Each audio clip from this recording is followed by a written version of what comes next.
Good morning. My name is Kyle, and I detected that my mic might be cutting out a little bit. And if that's the case, let me know in the back, because I don't like disruptions, technological disruptions. Anybody remember that last week? Lots of technological disruptions. It was like I was having cereal as a kid all over again, snap, crackle, and pop. That was pretty rough. The joke I'm talking about, not last week. It was pretty rough. I don't like disruptions in my life. Think about the last time you had a major disruption. I think the biggest disruption in recent memory, besides last week, it was when the fires came last December. I was teaching one of my last classes up at Westmont. I drove up. And they put me, because I'm one of their prized professors, they put me in kind of a portable, one of those like portable units that's like a tin can. It gets really stuffy. And so, of course, you need to open the windows. But it's not a good idea to open windows when you can't see like 10 feet in front of you because of smoke. So we went on with class, though, with our mask on, and then we had to cancel class because it just got to be too much. And then they canceled. Well, they didn't cancel. They made us do alternative exams, and we had to figure out things like that. Disruptions. I don't like disruptions. I mean, they get in the way of my plans. I had the end of the semester planned out. I had a great sermon planned out last week, and I was on top of it, and I knew how to deliver it, and disruptions. That's why I think I like going to hotel rooms by myself so much when I'm traveling every once in a while for work, and I can go to a hotel room, and I can get that sign, you know the one I'm talking about? Do not disturb. I put it on the outside of the door, and I go to sleep that night. I get up the next morning. This happened to me last February. I was doing some teaching in Austin. I had a lot of projects and writing that I was doing, and I just got to sit in my pajamas and write all day without being disturbed. Do not disturb. And sometimes I wish like life had a big do not disturb sign. People, get out of my way. It's interesting, we've been going through the Gospel of Mark, and we're coming to the end, and one of the things that we have seen is that when God invades the world in Jesus Christ, it causes a major disruption. Jesus gets in the way of lots of people's plans and lots of the status quo, and things get upended. In fact, in the very first chapter, we open the Gospel with the heavens being ripped open and the Spirit coming down, disruption. The next thing you know, Jesus is healing people that he's not supposed to be healing, and they have to be welcomed back into society, disruption. And then there's the demons who are happy tormenting people for lots of time, but Jesus comes and he casts them out. Have you come to destroy us, Son of God? Yes, I have. Disruption. The Gospel of Mark is all about disruption. And now we come to the end, and we see that disruption coming to a head. Let me pray for us. God, as we open your word, we ask that it would do what it needs to do. And oftentimes that means disrupting us. Getting in the way. Get in the way, Lord. Graciously get in the way. For Jesus' sake. For our sake. Amen. Well, we're coming to the end of the Gospel of Mark, and it is worth noting that what we have here is a story. It's a story. It's interesting that throughout this gospel, what we're not given is didactic teaching, though that's what we want as Christians. In fact, the majority of the Bible is a story, that God gave us a story. And what's the point? One time, Flannery O'Connor, the Southern author, was asked, what's the point of this story? And she looked at the person who asked her that. She said, they were like, can you just summarize it in a couple sentences? She goes, well, if I could do that, then I wouldn't have written a story.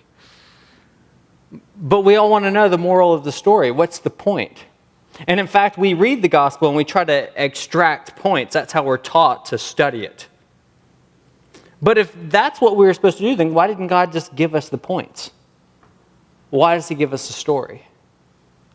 Because I don't think stories work the same way. I think to get the point of stories, you have to kind of enter into them. You have to identify with them. That's the power of stories. And so what I want to do today is I want to enter in. And I want to ask you the question, where do you see yourself in this story? There are various characters in chapter 15. We're introduced first to the religious leaders at the very beginning in verse 1. In verse 1, we find that the chief priests and the elders and the scribes and the whole ruling council of the Sanhedrin, they all gather together to hand Jesus over to be crucified. Now that's interesting if you think about it. These are the religious leaders. This is the religious establishment. We're in church. And that means that not all of us, but the majority of us are church-going kind of people. Some of us are church leaders, ministry leaders. Isn't it interesting that it's the church-going kind of people, it's the religious leaders and the ministry leaders that end up handing Jesus over to crucifixion? See, I think that means that we got to stop, if we're one of those people, and ask, why was that? Why was it that it was the church people that handed Jesus over? Why was it that it's the religious people that handed Jesus over? Well, we get a sense in the text because Pilate in verse 10, he perceives that it's out of envy that the chief priests delivered Jesus up. Envy. See, throughout the Gospel of Mark, we read that Jesus is gaining tons of popularity. That as he's going around and teaching, lots of people are gathered around him, so much so that when he gets to Jerusalem in chapter 12, verse 37, and starts teaching in the temple, we read that a large crowd is there listening to him, and that they are amazed and delighted. And believe you me, that did not escape the religious leaders. And they're jealous. Because Jesus had something that they didn't have. He had popularity. He had praise. And he also, because of that, had power, influence. And he got in their way.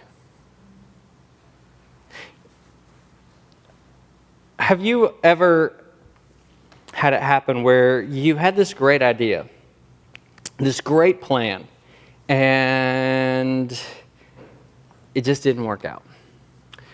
We, a couple of years ago, bought our daughter a balance bike for Christmas, and we were so excited because we first saw balance bikes in Cambridge because all our Dutch friends brought them over. That's where I think they're from, Holland, because Dutch people ride bikes like crazy. They're the best bike riders ever. So there are more bikes on the roads than cars there. And so they have these balance bikes, and they're going, we're like, that's a great way to teach Neve. So we pick out the perfect balance bike. It's her size. It's her color, hot pink. And we spend all this time putting it together, and we think we have the perfect Christmas present. And we get this Christmas present to her, we show it to her, and then we go to the park. It's the first time we're at the park for her to ride her balance bike. And then she sees these other kids across the park, and they come up as Neve's trying to ride her balance bike and learning to ride it, and she's kind of doing step, step, step. And then all of a sudden, these kids come up, and they got those Razor scooters. You know what I'm talking about? And Neve looks at her balance bike, and she looks at the Razor scooters, and then she drops her balance bike and goes and starts playing with the Razor scooters the whole time. That's the last time she rode the balance bike. Like, it was done. And we were sitting there thinking, like, okay, We had this plan. Neve was going to love the balance bike. We had spent all this time. And then all of a sudden, these other parents come and they upstage us. And we were like, get out of here. Get out of here with your Razor scooters. You're ruining our Christmas, right? You know, Jesus is ruining the religious leaders' Christmas. Because they had a way that they wanted things to go. And they had worked really hard to make sure that they went that way. See, they wanted to see God at work. Don't confuse that. They wanted to see God at work. It's just that they wanted to see God at work through them. They wanted to see God at work through the programs they had set up. They wanted to see God at work through the traditional religious establishment on their terms and in their way. I mean, do you know what that's like? I mean, picture it with me. You've been trained to do some ministry. Maybe your background and educational background specifically qualifies you to do this ministry or lead this thing. And you start leading. You've led it for 10 years, and it's going pretty good.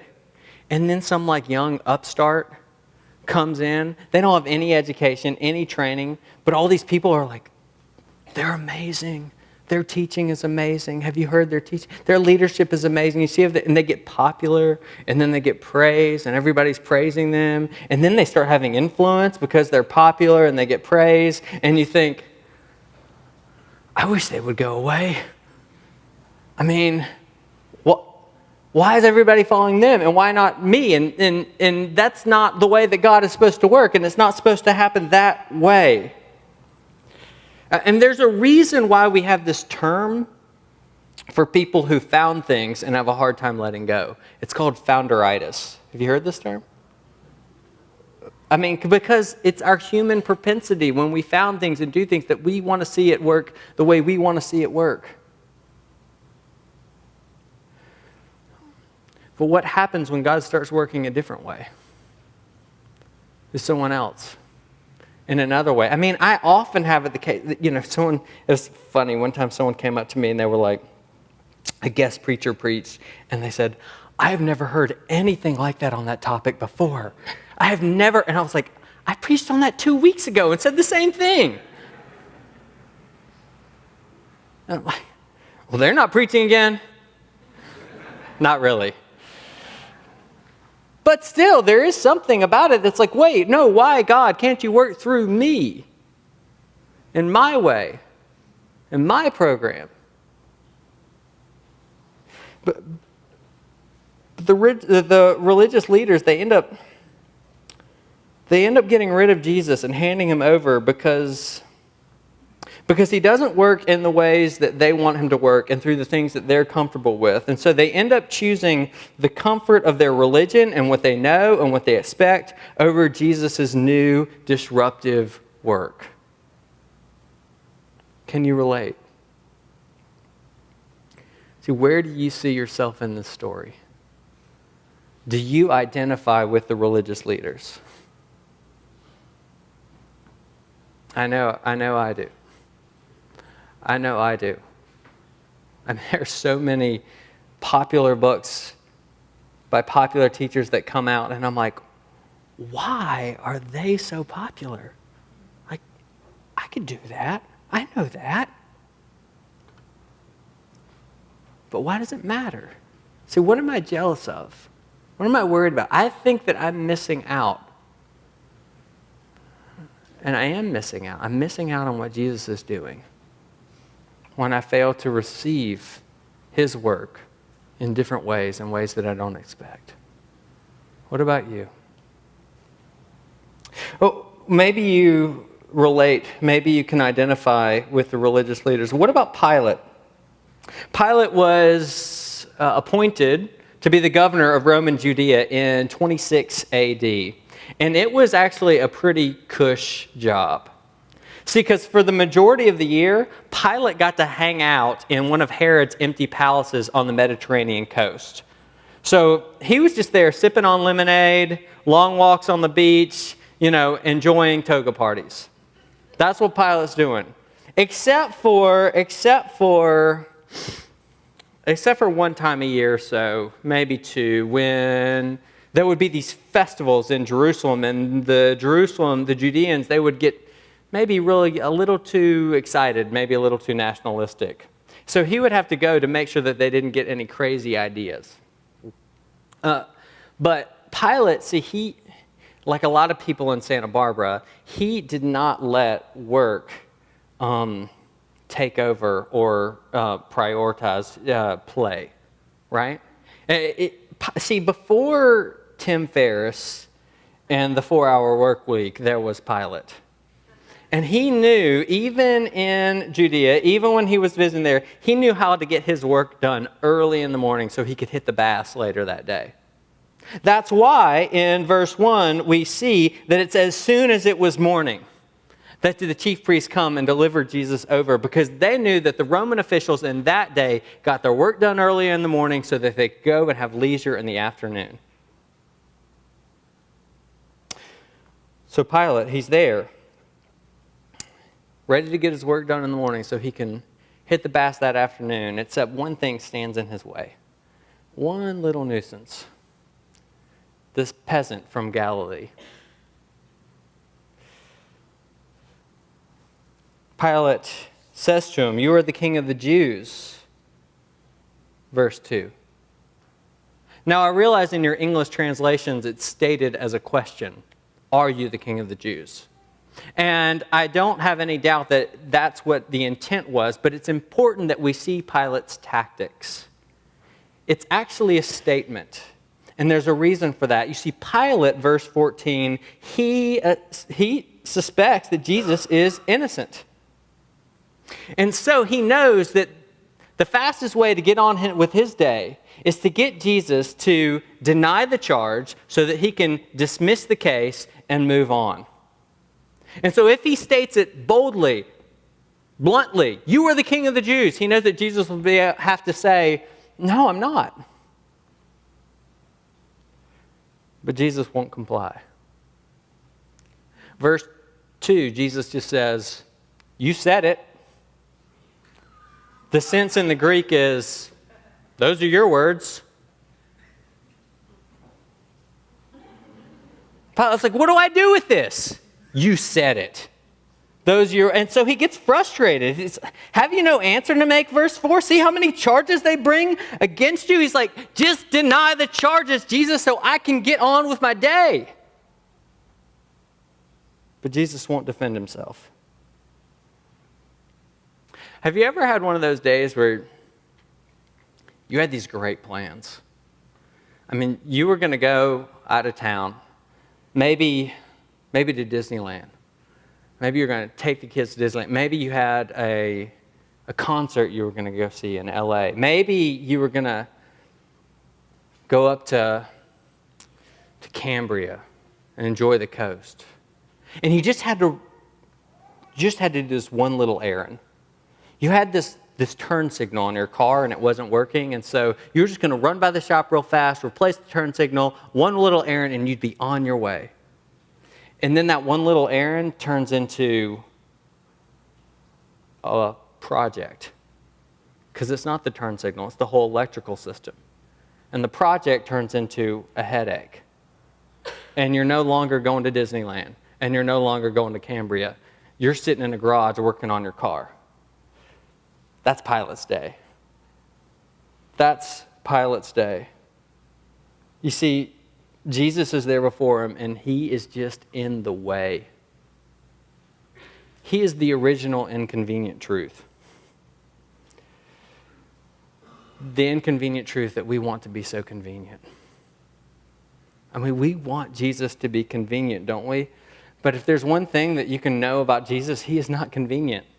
See, we want Jesus to fit nicely into our schedule and into our paradigms, and we want his calling to discipleship to fit so nicely into our preconceived notions of life and our comforts and our frameworks for how the world is supposed to work and how we're supposed to view it.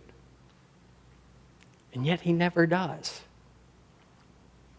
We want him to sit comfortably with our ideologies and our idols, like consumerism and nationalism and our use of violence and force as a way to get to what we want. But he just won't do it. Whenever Jesus comes into your life, it is disruptive. And he calls you into uncomfortable places and uncomfortable situations that just don't fit with your preconceived ideas and paradigms. Some of you know this so well. Some of you know this because Jesus laid on your heart to welcome international students into your home, and you're like, I don't bring people into my home, and I'm socially awkward, and I don't know what to talk about, and that's with people who are like me. What about people who aren't like me? But I sense Jesus is calling me. But that doesn't work because we're dual income, and Saturday is our day to get these chores done and to rest and to do this, but that's the time.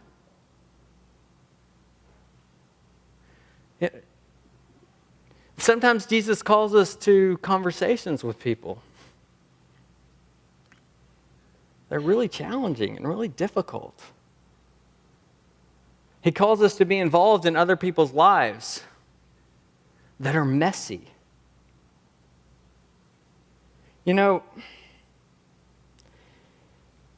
not comfortable, but we try to make it comfortable. Pilate tries to make it comfortable.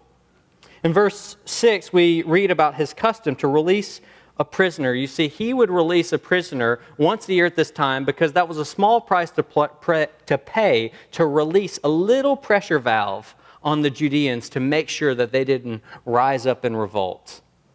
Let's give them a little something and they'll be okay. And so most of the time, I imagine what Pilate would do is he would find somebody who committed some petty crime, petty thief, and he would release them. But he's got an idea. He knows how to make this Jesus guy go away. Here's what I'll do. I'll make the people an offer they can't refuse. I'll put Jesus up on the one side, and then I'm going to find the most heinous, awful criminal I can possibly find, one that they will have to say, release Jesus, not Barabbas. See, Barabbas was Pilate's plan B because he knows that Jesus is innocent. Except what happens is his plan doesn't work. Plan B does not work. Verse 13, they cry out for Pilate to crucify Jesus and to release Barabbas. And Pilate says, verse 14, why? What evil has he done? You can tell he's frustrated. I just wanted to get on with this.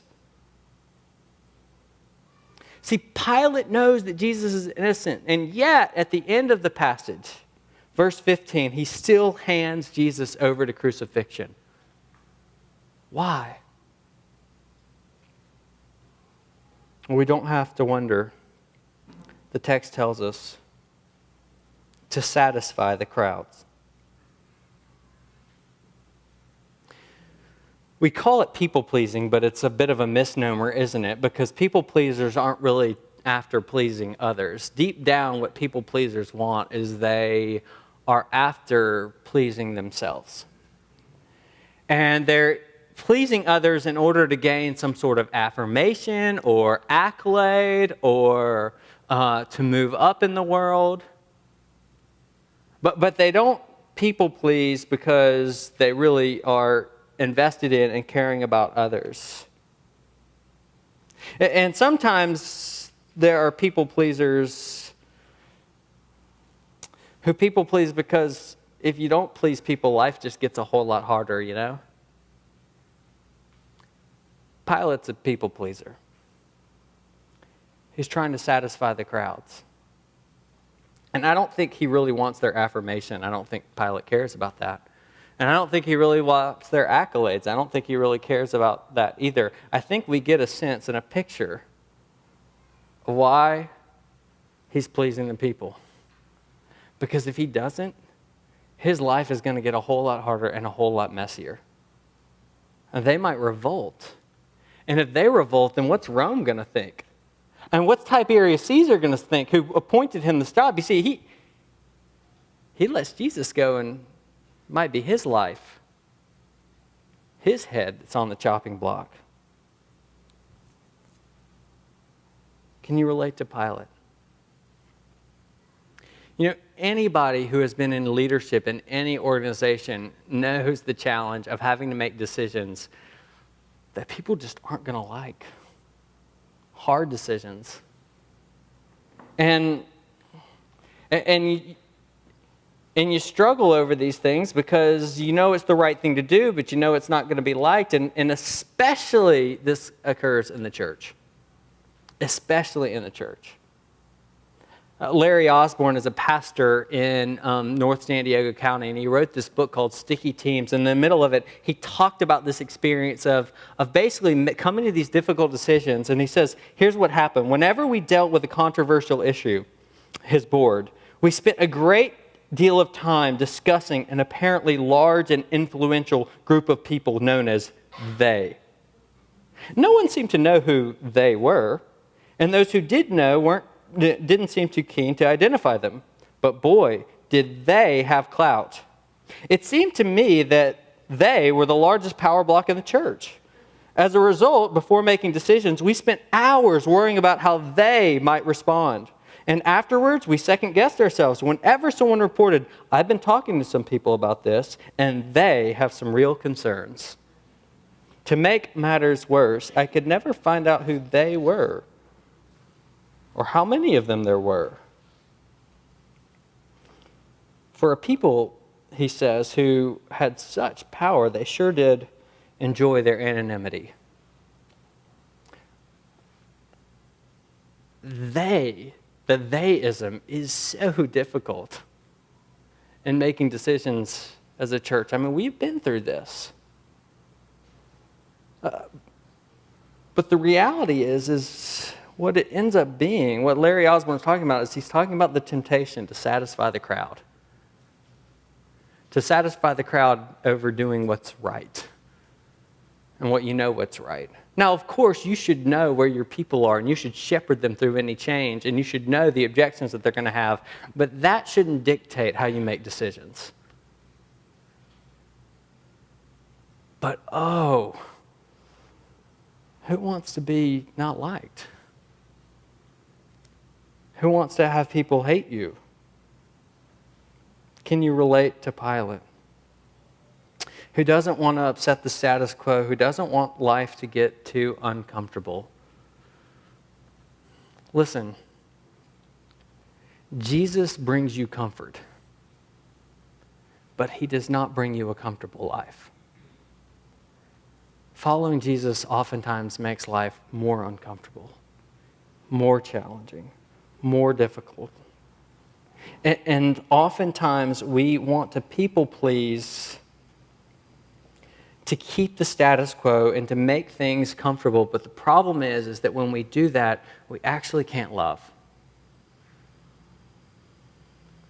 It's not loving.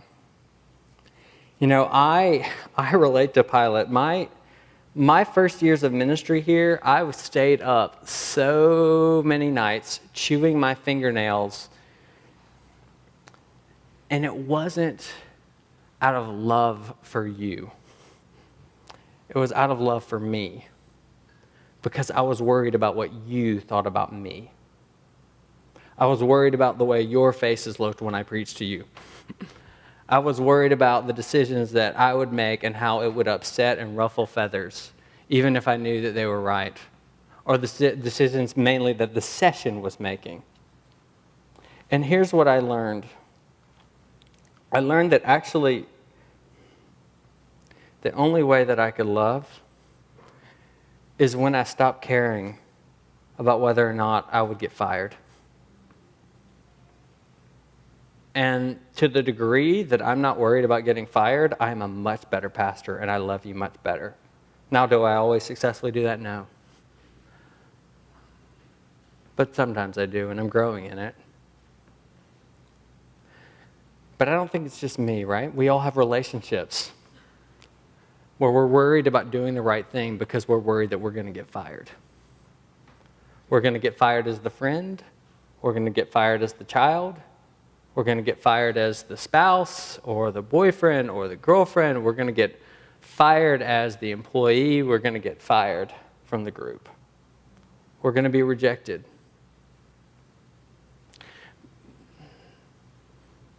But until we can not care about getting fired, we can't actually love people. Not love them the way they want to be loved, but love them the way they need to be loved, which are different. See, Pilate knows that if he doesn't satisfy the crowd, his head's on the chopping block. And life gets a lot harder then. Can you relate to Pilate? Where do you see yourself in this story?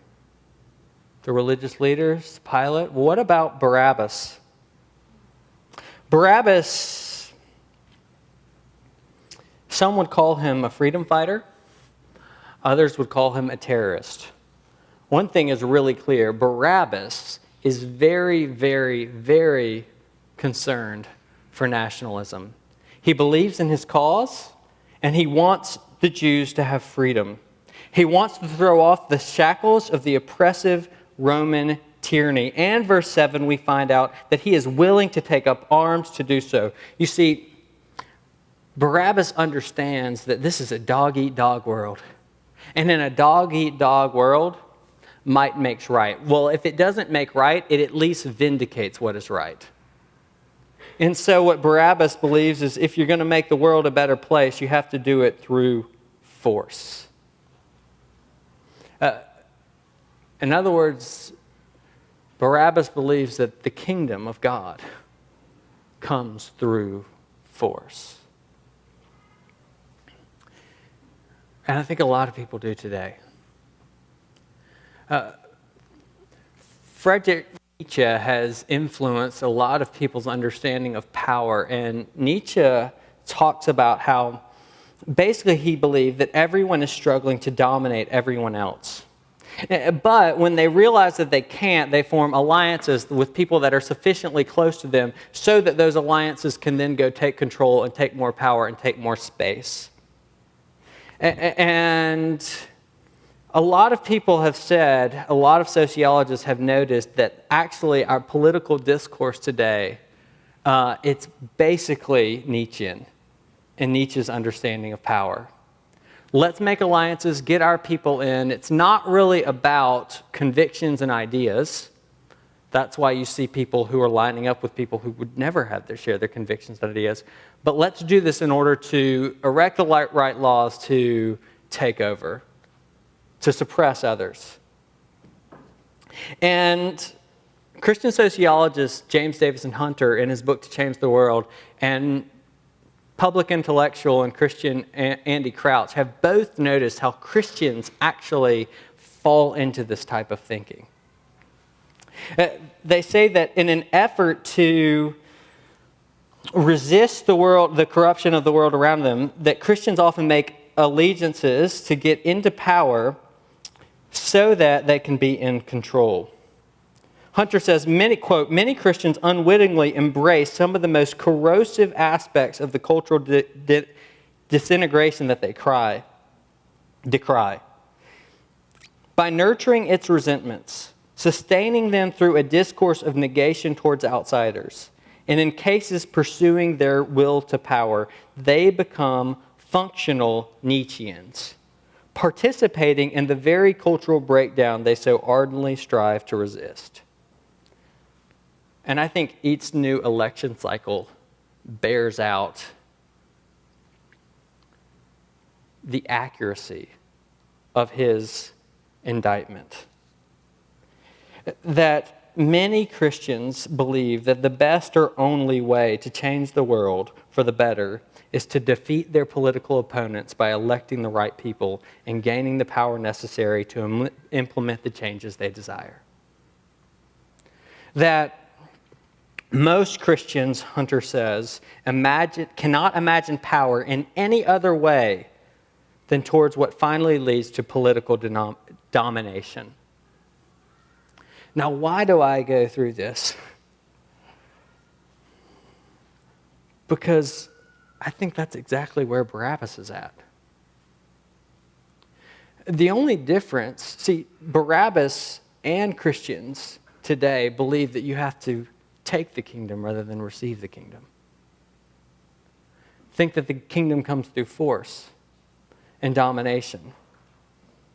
The only difference is that Barabbas, whereas Barabbas was willing to use armed force, most Christians today just use electoral and legislative force. But they're both trying to take the kingdom rather than receive the kingdom. And so I have a sober question for you. Can you relate to Barabbas? What about me? Not just the way I do political politics, but church politics. Get our people in power. Suppress the others.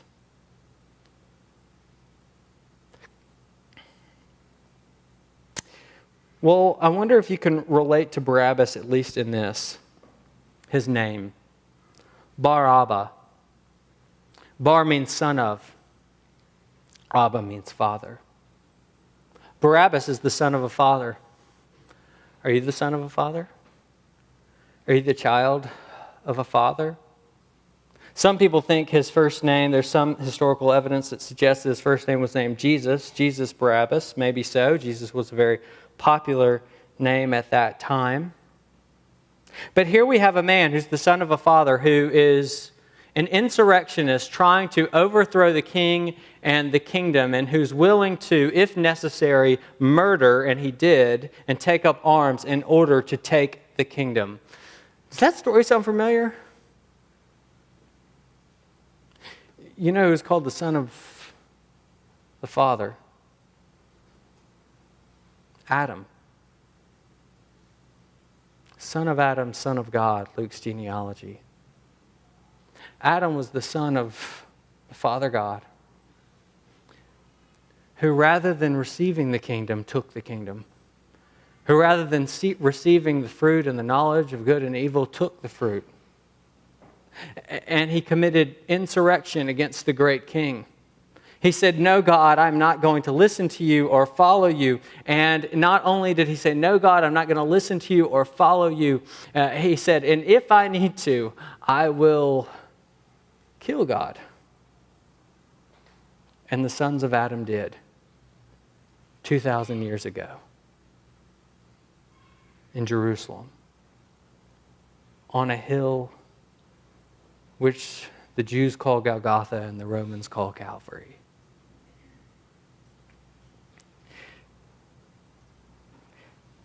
You know, I relate to Barabbas because, like Barabbas, I'm a son of Adam who have rebelled against the Father, tried to rule my own life and run my own life, and push God out of the picture and reject Him. And I do it over and over and over again. Can you relate to Barabbas? Because I have good news for sons of Adam and brothers of Barabbas and sisters of Barabbas. And the good news is this: that there was one who was also the son of the Father. And he didn't take the kingdom, he received the kingdom. And rather than using force, he gave up force. And rather than using his power to dominate others, he used his power to make space for others and room for others by not carrying a sword, but by carrying a cross. And Jesus, He gets in the way of Barabbas. He gets in the way of Barabbas that day. And so Barabbas, who was supposed to suffer death for insurrection, goes free, while Jesus, the innocent one who is supposed to go free, suffers death for insurrection because he gets in the way. so that sons of Adam and brothers and sisters of Barabbas' world and their trajectory is disrupted and changed. Can you relate to Barabbas? Do you know what it's like to have Jesus get in the way? In the best way possible. Well, there's one more character in the story, and that is Jesus. He's called the King of the Jews, and rightly so, but he doesn't exercise his power in an ordinary way. Verse 5, Mark wants to point out how strange it is that Jesus does not defend himself and remains silent. He was oppressed and afflicted, yet he opened not his mouth. Like a lamb that was led to the slaughter, and like a sheep before its shears is silent, so he opened not his mouth. See, Jesus, back in Mark 10:45, cued us to the fact that he understood his own identity in light of this suffering servant in Isaiah, that he would give his life as a ransom for many, as a substitute. And here's the reality of it. You see, if the chief priests and religious leaders were to go on in power, they had to crucify Jesus. And if Pilate was going to keep his job and his head, he had to crucify Jesus. And if Barabbas was going to be set free, Jesus had to be crucified. And it's the same for you and me. When we've taken power, when we've tried to exert our comfort and keep our job and our power, we also crucified the Son of the living God. And yet, for us to go free, he had to be crucified. But out of the anguish of his soul he shall see and be satisfied. By his knowledge shall the righteous one, my servant, make many to be accounted righteous, and he shall bear their iniquities. Where do you see yourself in this story? And can you relate to Jesus? Because he wants you to identify with him, who took on your sin, who rose on your behalf, that you might be set free, that you might see that there's a new way to exercise power and a new way to love and be part of his kingdom. May we learn what it means to follow this King. Amen.